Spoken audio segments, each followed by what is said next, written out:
What's going on, YouTube? My name is FG3000. I'm back in the place to be, and welcome back to Exos Heroes. Now, before we get started, today's video is sponsored by Exos Heroes. So if you do like what you see, you want to download the game yourself, please do so using my referral link below this video. So let's get started. In today's video, like we said, we're going to be talking about Flame Master Annie, and she is the single biggest shakeup to the PvP meta since the inclusion of Dragon Blood. So let's go ahead and jump on in. We'll talk about the kit, but first let's go ahead and get a preview of her animations.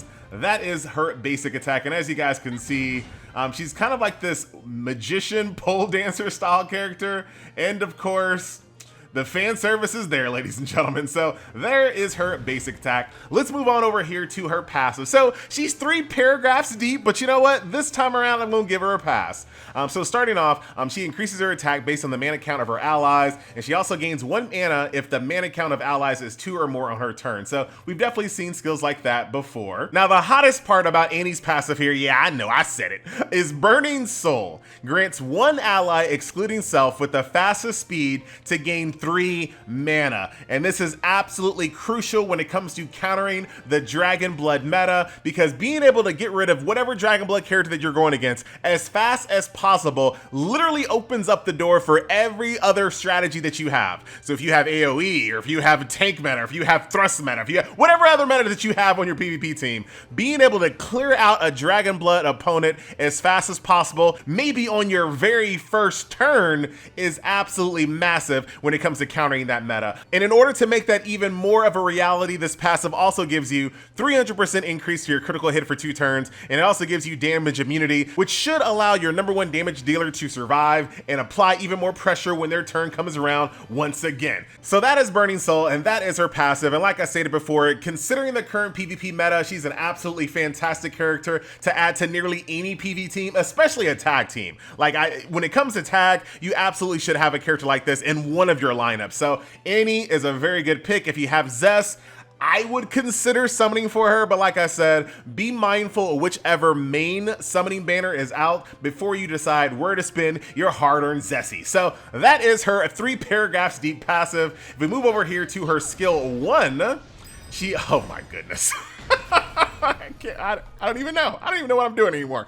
Here is her #1 skill right here. It does damage to an enemy. It also inflicts silence. At the end of silence, it will also do damage equal to 100% of current health, ladies and gentlemen. So very potent ability there as well. And then of course, last but not least, Explosion Star, which deals 357 damage to all enemies. And this is also a burst style skill as well.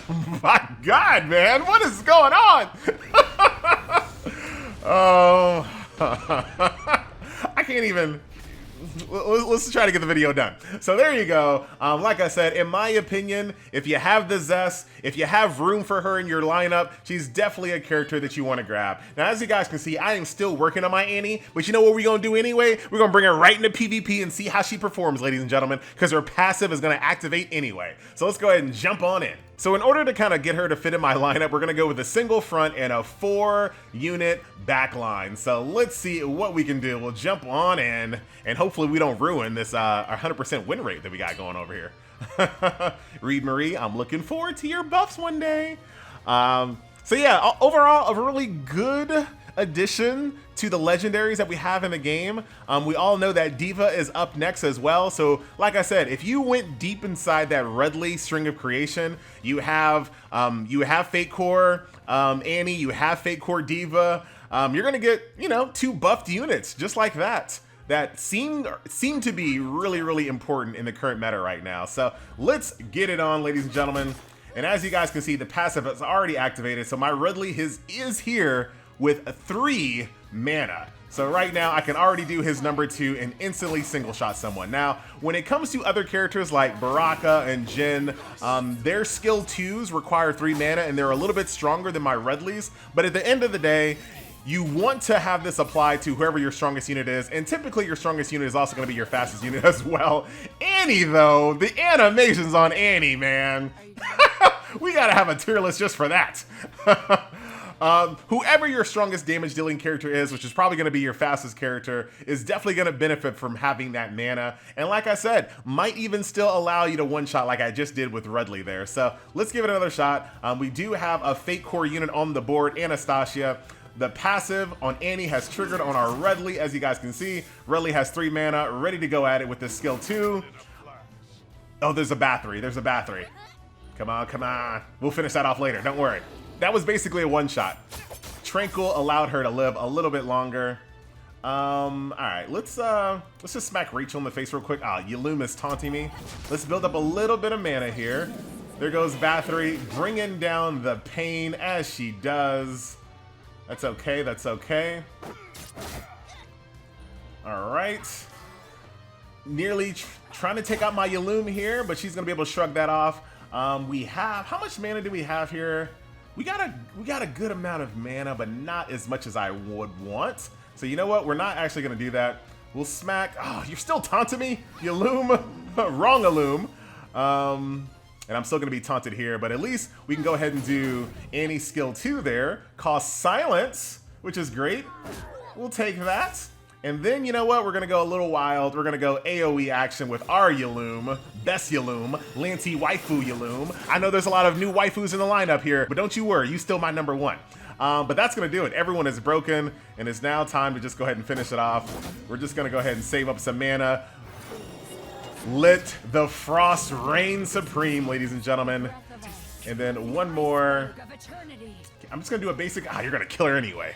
I was gonna try to let Annie have that last attack. Well, that's okay too. That was okay too. I wanted her to have the last attack, but she went in front of the camera anyway. So you know what? That's fine. And let's go ahead and end it off. We're going against Genai here. And we will give this proper Annie send-off. She's potent. She's absolutely a potent character. And not to mention she's a waifu. So now you can chase meta and you can chase waifu. You love to see it. Does anyone? No, y'all have Tranquil. Really great damage there too. Annie with the mana given.